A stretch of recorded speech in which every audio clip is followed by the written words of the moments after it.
Hi everybody, welcome back to another episode of Thriving with Rachel and Dr. Lou.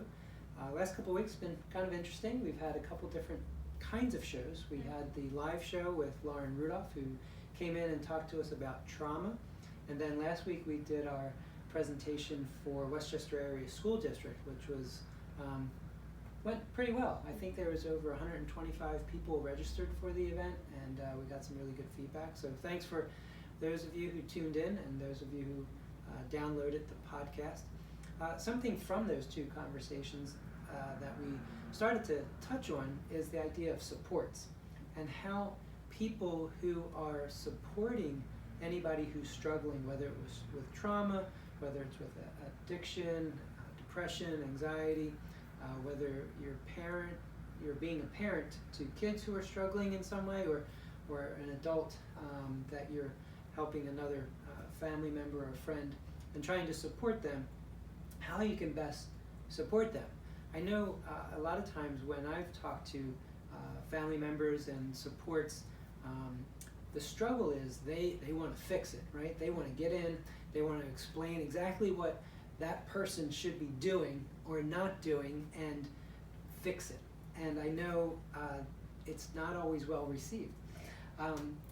Thoughts? I know you do a lot of family work with the groups that you run and bringing in supports. Talk a little bit about, if you could, what are some things that you tell people?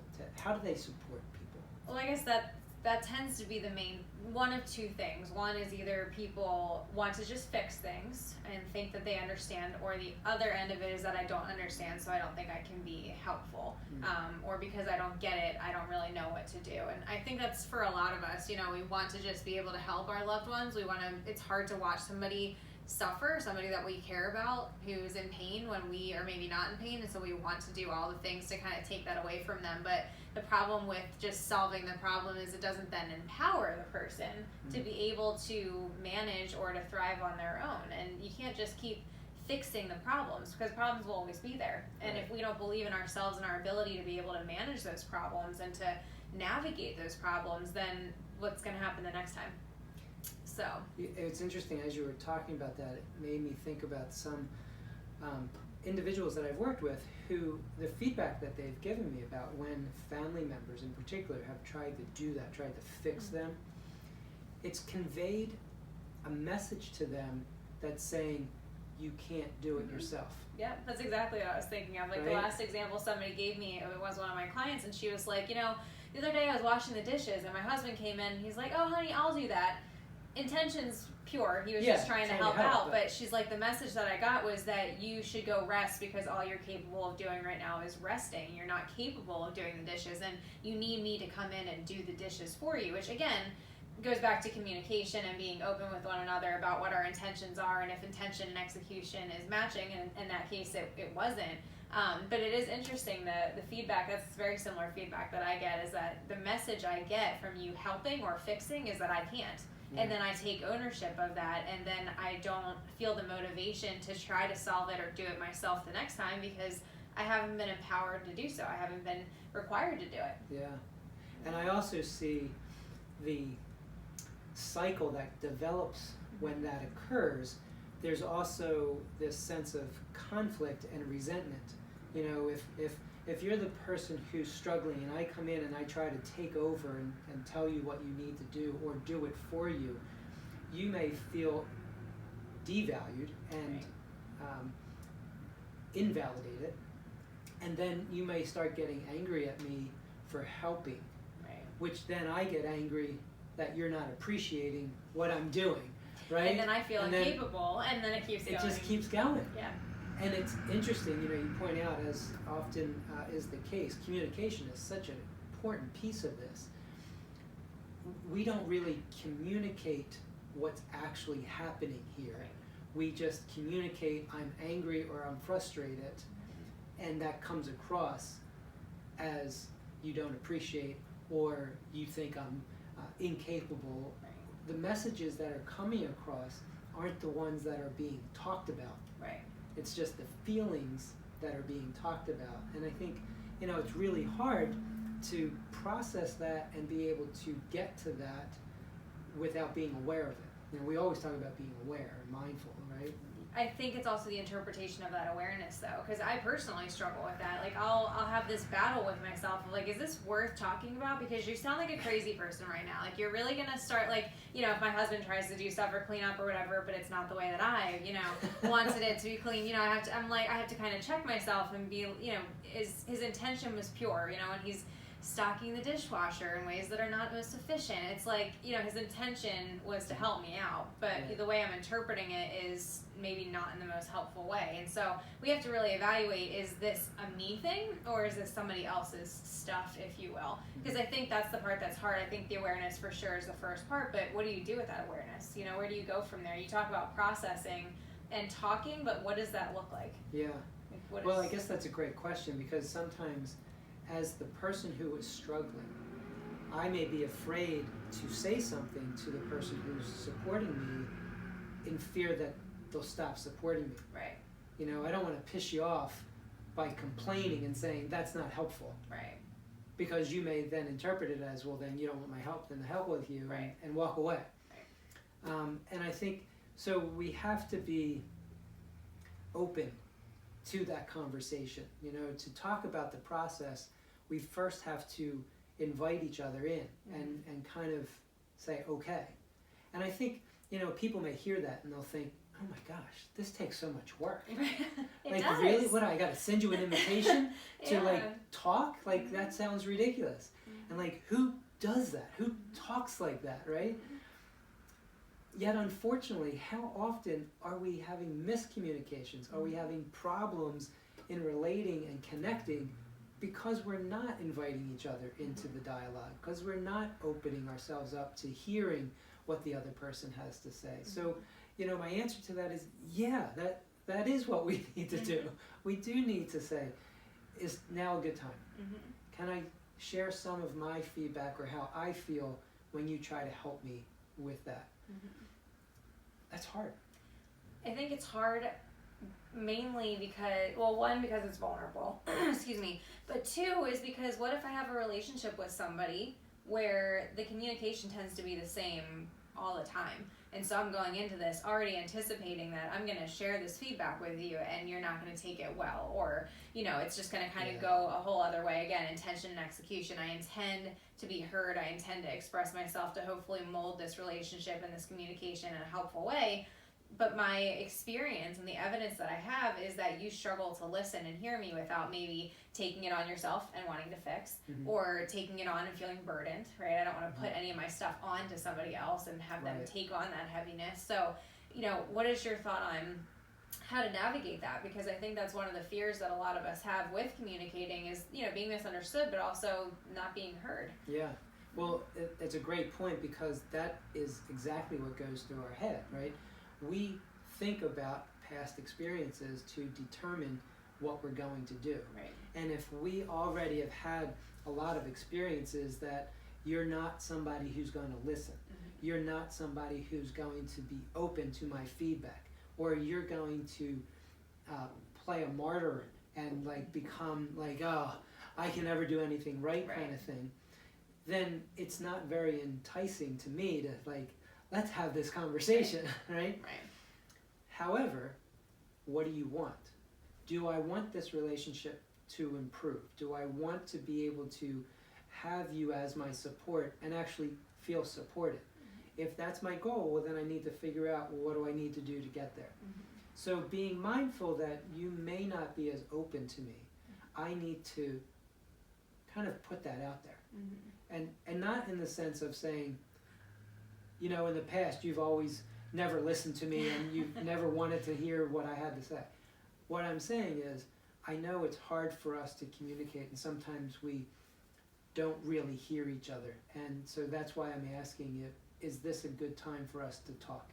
Because I really value you as you support me and help me with things, and I want to be able to work together so that I can listen to what you have to say and help myself through the support that you offer, but also share what I feel tends to be helpful and what doesn't tend to be helpful. Some version of that. So that we can kind of agree to start the conversation. Mm-hmm. So kind of asking permission almost. Yeah. To open up that dialogue would be probably helpful, because I think depending on which end of the conversation you're on, it could come across as exactly what you said, like accusatory of, Mm-hmm. you don't do things right, and so we need to talk about that, as opposed to I would like to share my feedback about how I see our communication and how I feel like it could be improved, and I want your feedback as well, and kind of make it more mutual, Yeah. I guess. So what would that look like then? So. Well, I think doing what I was just saying, some version of that invitation, Yeah. welcoming us to have a dialogue or a time to talk, and then seeing what you have to say. So I might just say, Rachel, I know that I've been struggling lately, and you've been struggling to help me, but seem to want to help me, and I would appreciate that you continue to, and I'd like to have a conversation about that. Is now a good time, and is it okay for us to talk about that? Mm-hmm. And then, see where you go. Mm-hmm. Okay. One of the things too that I think is important to recognize is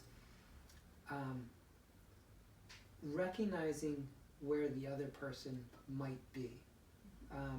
We often are trying to get what we want, get what we need, but we're not always aware of where the other person is coming from. So for example, I need to keep in mind that perhaps even though I may not agree or appreciate what you're trying to do, I need to keep in mind you have good intention. Like, you actually care about me and you want to help me with this.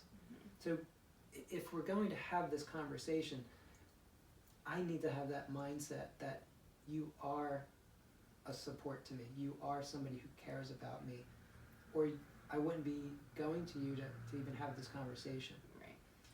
I think I also need to recognize that I need to set some boundaries with this. Mm-hmm. So if we've had conflict before, and I know that in the past we've had these conversations and we get heated, I need to be mindful of, am I starting to rise up in my temperature, so to speak? Right. Or if I sense you rising up, we need to also have an agreement that I'm going to say, you know what, I want to just take a 2-minute breath here. I want to compose some of my thoughts because I want to hear what you had to say, and I need to just take that in. But setting those boundaries up ahead of time, I think, is crucial, because I liked how you opened up the dialogue and asking permission to, is this a good time to have this conversation? But if we're not setting up, the other part of, maybe in the past we've had history where we try to communicate with one another, and then, temperatures tend to rise, or, we tend to miscommunicate with each other, and so that's why I want to have this conversation. If that can't happen, or if this starts happening, what's a good game plan to pause the conversation so we're not repeating past experiences? So, for instance, if I notice you're getting heated or I'm getting heated, and I know that I can't really process when I'm elevated, it'd be helpful if we pushed pause, stepped away, but came back, making sure, of course, that we come back and we return to the conversation. But setting that up ahead of time, as opposed to in the heat of the moment, trying to figure that out, because I think that's been for me in the past when I'm trying to set these things up and I don't set those boundaries up, then I feel like that failed. Yeah. This whole idea sounded great when we were talking about it and when I was visualizing it, but in the moment it failed, so I'm never trying that again. Yeah. So kind of setting that up ahead of time, I think, is also important, because it's hard to do in the moment. Absolutely. I think that's a great point. Two things, that you have to set it up ahead of time, and the fact that you said, and we need to come back. Right. Oftentimes I hear when people have tried to do this, that they've had the conversation, it's gotten a little heated, they've taken a pause, and 2 weeks go by and they still never came back to it. Right. And part of that is normal, right? That's our own anxiety, that's our own belief system that this isn't going to go well. Right. It just started again, it went downhill, why am I bothering? We go through that dialogue in our head, we go through all of that self-talk that kind of defeats the whole idea of this conversation happening. And so if we listen to that, then that's usually what we're going to do. Just like most of the time we listen to our self-talk often directs our behavior. Right. So we have to tune into that and hear what are we saying to ourselves. And also noticing the patterns. wanted to highlight something you said earlier, this idea that if I tend to get into this, that I will almost always expect it. And so you were talking about intentions and understanding what the person's intention is. So if I'm talking to a support and they support me and they care about me, but what they're saying doesn't match that, in the moment recognizing that my brain will try to tell me that that's not sincere then. That what they're doing isn't caring and what they're saying isn't okay and isn't supporting me. When in reality, it feels that way. You know, the way people communicate oftentimes, or not often, but sometimes can come across not the way they intended. Yeah. You know, maybe somebody comes across as more harsh, but it's because they're scared. Or maybe they're more impulsive, appear more impulsive, but maybe that's because they've been thinking about it all day and they just want to get it out. True. It can come across as you're not respecting my boundaries, or you don't actually care, or you don't want to actually hear what I have to say. And I would challenge all of us to really evaluate, is that the reality here, or is that just what I'm feeling? Because feelings are not always the best indicator of how things actually are. Very true. And that's important to be aware of, that I don't have to change my path, if you will, in this discussion based on how I feel. That doesn't have to be the thing that changes it all for me. I can challenge myself in this moment to what you were saying earlier and ask, you know, what's their intention? Are they typically trying to help me? So how do you do that in the moment, though? Because great idea, but as I'm feeling it, right, I unfortunately have an automatic response to my emotions. Yeah. I'm usually more tuned in to my emotion than what I'm saying to myself. And if I'm starting to get frustrated or I'm starting to get anxious, I tend to react to that and then try to calm that down. So you know this about yourself. It's it's a part of your history, it's part of your experiences. Right. That's important to know, to notice and look back, don't stare. So I usually tell people, look back at the experiences that you have to learn and evaluate patterns, but let's not stay there. So if you know this about yourself, at least for me, even though this sounds really robotic, having structured communication is really important at that point. So scripted even would be what I would recommend. Like writing it down and sharing. Almost having forth? like a fill in the blank in front of you where you say something. So for instance, it could be, I feel, you know, whatever emotion when, you know, so with the dishes example, when you come and tell me that you'll do the dishes, I hear you saying that I'm incapable of doing the dishes and I feel incapable.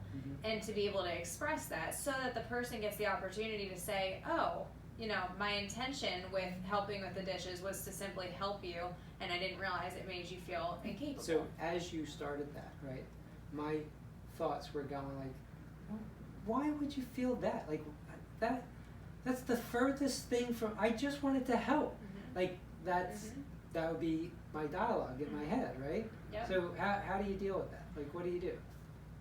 What you're saying and what I'm hearing, we have to be able to recognize that. I said what you said, right? So when I'm giving you feedback, when you said you'll help with the dishes, this is what I feel. It's really important, and I don't know if I said this or not, we'll have to roll back the tape, but it's not, they didn't make you feel a certain way.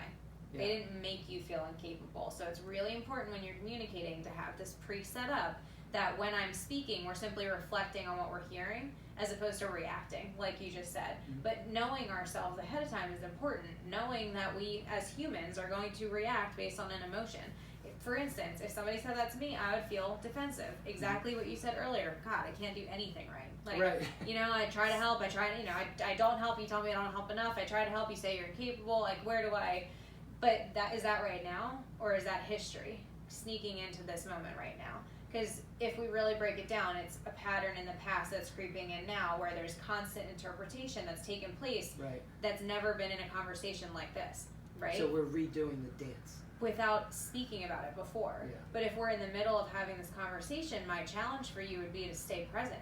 What's actually happening? What are you hearing them say? And like you said earlier, coming at it from their point of view, like that must suck to feel incapable when people try to help you. So it's important for me in this beginning, or for both of us, if you're talking, for me to first be able to reflect back what you just said. Reflective listening is as huge. Opposed to me responding to it. Or challenging it. Because I'm simply just explaining what it is I'm experiencing. I'm not saying it's right or wrong. Chances are I know that's not your intention. I might even say, despite the fact that I know you were trying to help, when you say, I feel this way. what I just started chuckling about is you often describe how we have an experience, right? Mm-hmm. And then we're responding to that experience. Mm-hmm. Yet in our head, we're telling ourselves, all right, wait a minute, that's actually not what's Mm-hmm. happening, that's history, like Mm-hmm. we're going through that. But I'm still Your like, body is not my there. body is, yeah. Mm-hmm. It's 10 steps out the game. But you have to know that. We have to know that and recognize the experience, because the more that we can challenge ourselves to have a different experience, the more your brain's going to register that. Yeah. Right? It's different when we just sit here and talk about it and say, oh yeah, I'll set a boundary, or yeah, I'll tell them how I feel. You know, it comes out differently. If you go into it practicing, you know, I feel this when this happens, but then you actually practice it, you make me feel this, it's not what you practiced. So for this week, what do you think folks who are listening really need to practice? If they want to do this, what we were trying to do, right? Mm-hmm. What are some rules of thumb? What are some steps that they can take to practice this? Well, I guess biggest thing is being present and asking yourself, is what I'm feeling and what is actually happening matching? Because sometimes they don't match up. Identifying how I feel is really important. What's the emotion? Not I feel like you suck. It's I feel unheard. Might be one thing. So how is it you actually feel? Your own feelings. No one can make you feel a certain way. So how are you feeling in response to whatever it is that's happening? And how would you prefer the interaction to go? And expressing what you're hearing, right? So what am I feeling? What am I hearing? And how would I prefer it to go? So I feel unheard or dismissed when you try to take over the chores, despite the fact that your intentions were pure. In the future, it'd be helpful if you asked me if I needed help before just trying to take it over, so that we can maybe have an open conversation about it. For instance, might be how it sounds. So identifying again how it is that I feel, what you're actually hearing. So what am I telling myself versus what they're saying, and what is it that how would I prefer this experience to go next time? And doing those things and practicing those things will actually help the foundation of how my brain then responds in the future. And I would encourage people, because this probably happens quite often. Mm-hmm. Like if you're in a relationship, you can kind of predict some of these. Oh, it happens for me at work, at home, everywhere. So maybe identify 3 or 4 scenarios and practice exactly those steps and how you would do those things in those situations, because they're going to happen again, right? So maybe if we can practice them, we can plan for them, we can prepare for them, we can change the dance. Right. All right. We'll see you next week. Have a great week, everybody. Thanks.